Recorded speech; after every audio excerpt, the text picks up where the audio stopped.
Hey, it's Drybear. We're continuing our series of making leveling builds for all the classes in the game. We have finished Witch, Warrior, Monk, and Mercenary, and now we're working on Sorceress, and Sorceress is just so incredibly powerful and so good at leveling that this is going to be a breeze. And today we're going to start with my Tri-Element Sorceress leveling build. This does lean a lot on the core stable damage of Spark, but it's going to be the first, only 3 of the abilities from the very first tier, and it's incredibly effective. This is kind of, and it's the same thing I felt when I was leveling Monk as well compared to the other classes. Sorceress just has a very easy time dealing with this. There are challenges that are associated with Sorceress, even with energy shield, regeneration, things like that, stun threshold with some packs that you go against, and also just survivability in some cases. But in general, Sorceress is just such a great leveler, and there's a reason why we see Sorceress and Stormweaver all over the place at all levels of play. So for this one, we're going to be running primarily Frost Bomb, Spark, and Flame Wall, and we will supplement in Orb of Storms as well.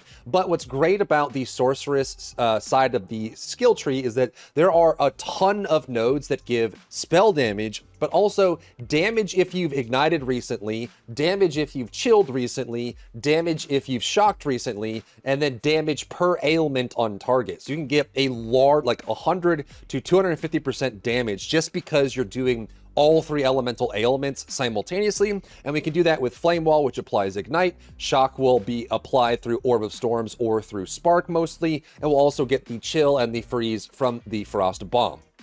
In general, Spark Flame Wall is a perfect combo made in heaven. Any projectile that travels through Flame Wall will deal extra fire damage on hit, and it doesn't take away from the core damage of the ability in general. And we can use that for pretty much everything. You can actually just use Spark Flame Wall through the majority of the campaign if you want. There's a whole bunch of Spark-only builds that are out there right now, but what I wanted to do is I wanted to take advantage of the core mechanics of the Sorceress. And what's great about this is it means because we're doing multi-element, we can get a lot of very good base damage early and online, but on top of that, we can then use Frost Bomb, which is an excellent leveling skill that does a boatload of damage. It by itself will help you supplement your single target, which is actually, I think, the only weakness that Spark as a ability for leveling has. There are some really strong late game Spark builds, and you can use Mana Storm as well to ramp it up, but I think the major flaw with Spark as a leveling build is that sometimes it can slow down on boss fights, and I think by adding in the 3 elements as a major functionality for it, it gives you a lot of flexibility for single target plus AoE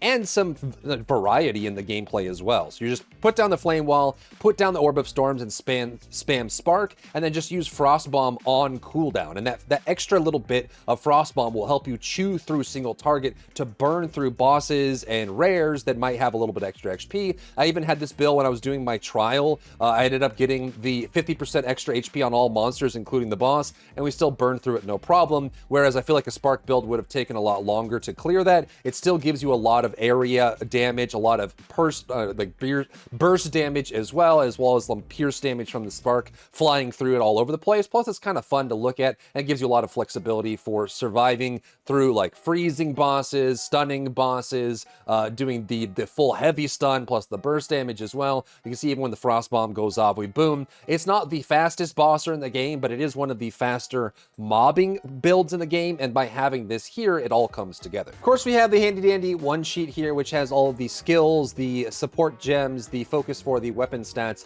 a little bit of an explanation on how the build works, and the passive skill tree, which we'll go over in detail in just a minute. And if you're someone who prefers having a fully functional calculator, like a full build calculator, I have put this up on Mobalytics as well with some of these stats here, focusing on this. I think it's probably best to use with a staff. The chiming staff is excellent for this. It's like another Mana Storm that you can build up. You get lightning skills off this as well, and chance to shock, which is really nice, but it's not a major difference. You could go wand and focus if you wanted to, or even wand and shield if you were scared about things. So if you find this useful, you can go ahead and hit it on the favorites just to add it there. It is public and available right now. Now let's go over the build in general, how it works and how it functions and what you need to be aware of. You're going to be starting with Spark. You'll get it for free basically as part of the tutorial portion, but this is a projectile skill that will shoot projectiles, and when it runs into walls, walls, it will ricochet off the walls and bounce around. However, one downside of the spark early on is that you kind of, it's a ability that's meant to have a lot of projectiles, and ideally those projectiles would be either so numerous or pierce enough and ricochet enough that they kind of fill the entire screen. So we're going to supplement what would be more of an end game functionality by adding in things like pierce. This means the projectiles live for longer. If you really wanted to, you could also add in things like persistence, but I think it's better used on something like flame wall, just so your rotation is a little bit cleaner and easier to line up. But you'll just be able to spam this, and these will add up really heavily. Keep in mind that they do start a little bit in front of you, and they will spread out quite significantly. So say the map device here is an enemy, sometimes you just want to get right on top of them so that all of these spark projectiles land on them. But this will basically do most of the lifting that you need for the mobs that you're running into. Then we're just going to add into it flame wall, which we know that when you shoot any projectiles through it, it adds fire to it. So you'll notice that those lightning sparks are now blue and orange rather than just being blue, and that means that it's a flat amount of damage that's being added to every projectile. And it also deals ignite as well. It's guaranteed to apply ignite. You don't even have to add scaled ignite to it at all. So again, your core rotation is just to flame wall and shoot. If you don't really care about positioning, you can just put fortress on your flame wall, put it down around you, and then just shoot in all directions, and then they'll always have the flame on them, and this will just cover the screen and kill all the medium to low HP mobs very easily. However, you will run into situations where you'll fight like a big, rare mob or boss, and you'll just be sitting here spamming spark, and it'll be a little bit harder to burn them down, and that's where the other abilities come in to kind of help balance it out. First of which is Orb of Storms. We're going to put this down. This is just an ability that will just pulse lightning periodically and deal lightning damage. It does have a decent amount of shock buildup as well, and it can chain between targets, but it also means that if you shoot near it with lightning skills, you can increase the frequency of the shock. So if you see like the little pulses that come out of it when it's up and available, you see it's very infrequent. It's like 3 seconds or something for the timer. It's pretty long, but if you're standing in the area or nearby and you're spamming lightning skills, you can see how much it increases. So it just gives you a little bit more single target burst with the target. So then you'll put Orb of Storms down with Flame Wall, and then you'll just start spamming. You'll get a whole bunch of nice damage out of that as well, which is really nice. And then we're going to add in, to help burst down the single target, our Frost Bomb. This also helps a lot with like very fast moving mobs or hasted mobs, because you can put this down and stand just in front of it or next to it, and when they melee get next to you, they'll get frozen, and then you can burn them down that way. So you can throw down your Orb of Storms, start on your Flame Wall, put down a Frost Bomb, and then you're just spamming. And what you want to do is anytime Frost Bomb comes off cooldown, spam it. We're going to be running with fast forward here, so it explodes sooner, and we have more range on it as well. So we're basically just going to be rotating between these. As soon as Frost Bomb is up, we spam it. We're just hitting that button as much as we can. And this is your bread and butter, as long as your other deployables are down on the ground. And this is going to help you burn through those single targets to deal with the weakness that Spark has, at least early and mid game. And when it comes to your spirit spending for the campaign clear, it's pretty close tie between Arctic Armor and Grim Feast. If you're running a spirit or like an energy shield build, I think Grim Feast overall is going to be better. This means that you'll just be able to regenerate and overcharge your energy shield, which makes you tankier. However, there is some synergy with Arctic Armor, giving you a little bit of cold damage to the target as well, which gives you a lot more survivability because the target will be frozen, but it also will help trigger some of your multi-element ailment bonuses, because if you don't have Frost Bomb available or it missed a target, Arctic Armor will make up for it and will give you some nice damage. So either you want some survivability with Grim Feast, or you want to go with some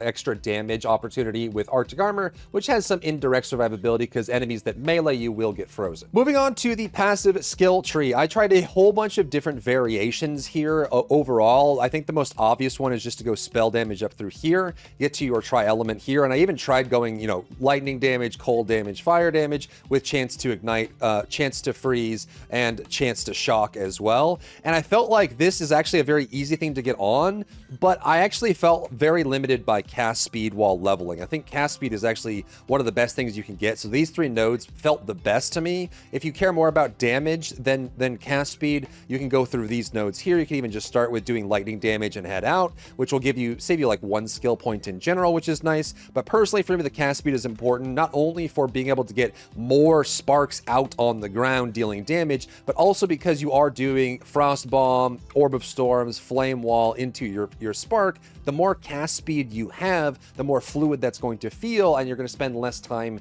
you know, waiting between abilities and just throwing them all out one by one. And you can even just spam, spam, spam, spam, spam, spam, spam, which feels a lot better, and it gives you more uptime on your damage. And this is very much an uptime style build. Then what I would recommend doing is just cutting over here. You probably need 1 strength early on to start using some red support gems, but I would cut right over to this set of nodes here. This gives you 1, 2, 3, 4, 5, 6, 70% elemental damage, and keep in mind this will apply to all of your abilities, which are all elemental. Then you can get 30% increased damage if you've shocked an enemy recently in the last 4 seconds, another 30% if you've chilled, another 30% if you've ignited. So this is like a stone's throw away from the starting area, like in the very, like chapter, like act 1, you're coming out here, you have cast speed, spell damage, and a boatload of damage, and very easy scaling because you're getting all 3 of these, which gives you a nice way to scale up that damage overall. Then what I would do is come up this way and come over and then grab these. This gives you increased chance to inflict ailments, so it's going to help a lot with the ignite as well as the shock. Increased damage if you hit a target that is afflicted by elemental ailments, which should be all the time. They'll either be affected by shock or ignite almost always, and then they will have chill or freeze on them some of the time, which is super nice, and that kind of scales up there. Then you can also get even more damage against targets that have elemental ailments and increased chance to inflict ailments against rare or unique enemies, which again will help you with fighting bosses in general. From there, you have a couple choices to make. At this point, I think the build is like very functional for normal and cruel, or at least pushing towards the end of normal. What I would do is just grab the free spell damage that's here. And because we got extra cast speed here, and we can add extra cast speed either through our Ascendancy or through our gear, we can get a whole bunch of spell damage here. And then from there, you have 2 choices that you want to look at as you move into like end of Act 3 going into cruel. Either these here, this gives you a stackable chance to gain additional projectiles, which is a good synergy for Spark, or what's probably even better is to come up this way, grab the jewel socket, and then grab these. Attack and cast speed all the way up through here, plus additional lightning damage and additional chance to shock, plus additional lightning damage as extra cold. You can kind of grab these. I wouldn't grab the chaining because it's mostly for like an arc lash build, like an arc build, building up into that. And then you can just very easily turn left to come up here. You can grab all of this elemental damage, increased buildup and chance to ignite, shock, and freeze, plus duration of all of those effects on the enemies. Come up here and grab this. This is 15% damage for each type of elemental ailment on the enemy. So if you have 3 types or 4 types, you can get, 45 to 60% damage on that as well. I don't think you need these 3. Like I would grab the elemental damage. I don't think you need the exposure effect until probably like middle or end of cruel, when you start using curses or penetration. And you do get free exposure from Frostbomb, by the way, so this would apply to that, but your damage is so split between the 3 that I don't think you need these right away. At this point, you're pushing closer to endgame, or you're like at middle or end of Act 3 cruel, and you'll want to figure out what you want to transition to for endgame. If you wanted to keep going, these nodes here are actually excellent for lightning damage in general. Basically all of them. Getting some extra pen is nice, extra damage, which is really good. All that scales up, plus scaling with your main stat. You can even come over here and you can get some elemental damage plus penetration on top of everything else, plus ailment bonuses. All of that works really well together. But at that point, you're going into endgame anyways, and you'll probably be figuring out what your full synergy build is going to look like with everything put together. For Ascendancy, I would definitely go Stormweaver here. There is some minor synergy with the Chronomancer for this, but I think the value you get from Stormweaver is just too good to pass up. You have 2 nodes in the middle, or 2 clusters that are useful. You can get extra chance to shock and 2 versions of shock on the enemy, which we can scale up with very well. You can also do 2 for the chill effects as well. So these 2 are very nice. Personally, for me, for the first Ascendancy, I like getting the maximum mana and then Arcane Surge. This gives you mana regeneration and cast speed. Again, cast speed is everything. The faster you can cast, the more projectiles that are out in the area, and the easier you can rotate between all your 3 different elements. So having these here are huge. Then you can move on to mana and then also increase Arcane Surge's effect on you across the board, and then finish off with some extra shock, or even just go into more like contribution to shock as well. Remember, shock is an attribute or an ailment on the target that is a damage amp. It makes the target take more damage. So this is it gives you more uptime on a damage amp while also being able to trigger the other effects that we're talking about, like being able to trigger shock, bonus damage when you have an elemental ailment on them. All of that works really well together. And that's basically the build. It's super straightforward, very easy to build, and incredibly fast and efficient. Sorceress just, they've got a lot going on when it comes to clearing the campaign. If you found value in today's video, leave a like down below, leave a comment for the algorithm to help this video get seen by more people, and don't forget to check out my other channels for other content and other stuff and other things.